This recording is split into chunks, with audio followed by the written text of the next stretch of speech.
Hello guys, welcome back to the part 2 video series. ወደ ሁለተኛው ቪዲዮ እንኳን ደህና መጣችሁ። Today we will learn frequently used Amharic words. Start with the letter who. These words are everywhere, alright? Everywhere in Amharic speaking community. You need to memorize them. So get your notebooks ready and dive into the lesson. የመጀመሪያው በሁ የሚጀምረው ቃል ሁለት የሚለው ነው። ሁለት means two. ሁለት two ማለት ነው። For example, ቅድም ሁለት ሰዎች መጥተው ነበር። ቅድም ሁለት ሰዎች መጥተው ነበር። ሁለት means here two. ቅድም means recently or earlier. ሁለት ሰዎች መጥተው ነበር. Earlier two people had come. The second one is ሁለቴ. ሁለቴ means twice. ሁለቴ ደውዬልህ ነበር ግን ስልክ አታነሳም። ሁለቴ ደውዬልህ ነበር ግን ስልክ አታነሳም። ሁለቴ ደውዬልህ ነበር ግን ስልክ አታነሳም። I had called you twice, but you didn't answer the call. So ሶስተኛው means the third one ማለት ነው። ሶስተኛው ሁለተኛው የሚል ነው። ሁለተኛው means the second one.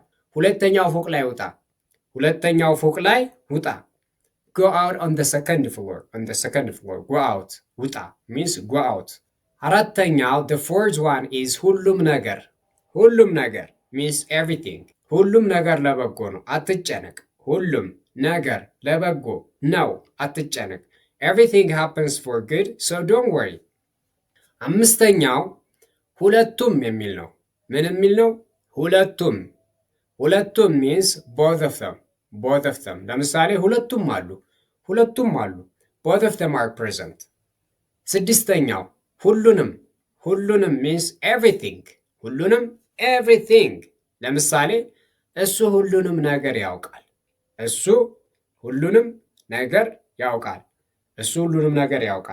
He knows everything. ሰባተኛ ሁልጊዜ means እቺ ሁልጊዜ የምትል ቃል ሁልጊዜ ነው የምንጠቀማት። We use this word ሁልጊዜ. Alright, ሁልጊዜ means always. So ቲክቶክ ሁልጊዜ አትመልከት or ሁልጊዜ ቲክቶክ አትመልከት.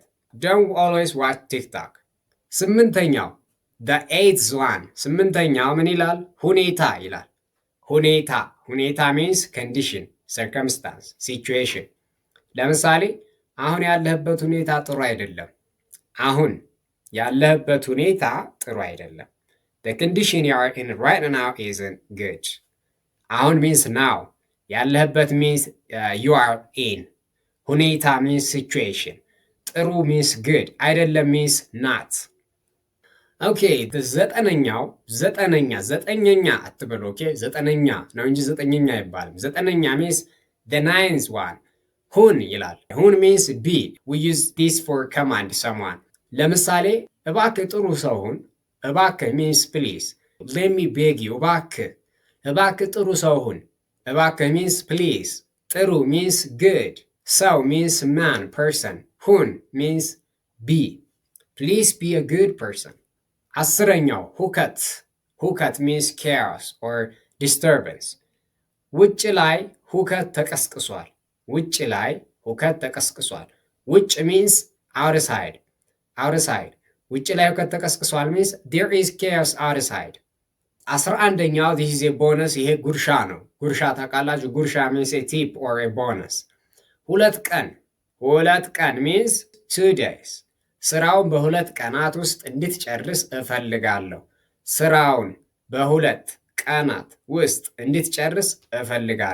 I want you to finish the work in 2 days. ቀናት means days, the plural form of ቀን is singular, ቀናት is days. Alright, so it is a quiz time. አሁን የጥያቄ ሰዓት ነው. Okay, you need to test your understanding now. So say the meaning in any language you want. I will read them Amharic words. And before I answer yourself. Put the answers by yourself first. Right? It's very easy. አንደኛው ሁለተኛው የሚል ነው። ምን የሚል ነው? ሁለተኛው የሚል ነው። What does ሁለተኛው mean? ሁለተኛው ማለት ምን ማለት ነው? ሁለተኛው ማለት the second one ማለት ነው። ሁኔታ ማለት ምን ማለት ነው? What does ሁኔታ mean? What is the meaning of ሁኔታ? Situation, condition, circumstance. Yeah, that is the answer. ሶስተኛ ሁሉንም ነገር ያውቃል። ሁሉንም ነገር ያውቃል ምን ማለት ነው? ዊ ኖውስ ኤቭሪቲንግ፣ ሂ ኖውስ ኤቭሪቲንግ ማለት ነው። በሁለት ቀናት ውስጥ ማለት ምን ማለት ነው? በሁለት ቀናት ውስጥ ማለት በሁለት ቀናት ውስጥ in 2 days. በ is by like it is a preposition here. ኦኬ አምስተኛው ሁከት ሁከት what does ሁከት mean in Amharic? ብጥብጥ there is another word for ሁከት ብጥብጥ ብጥብጥ disturbance. This is for today, so don't forget to put the answers in the comment section. If you finish this video, it is a good job. I hope you find this lesson helpful in expanding your Amharic vocabulary. So remember, consistency and practice are the keys to master any language. So if you enjoyed this video, please, I beg you, give it a thumbs up and subscribe to my YouTube channel for more Amharic lessons and hit the notification icon so you don't miss my future content. Let us meet tomorrow with the letter He. Tomorrow, inshallah, we will learn very frequently used Amharic words start with He. So have a good time. See you there.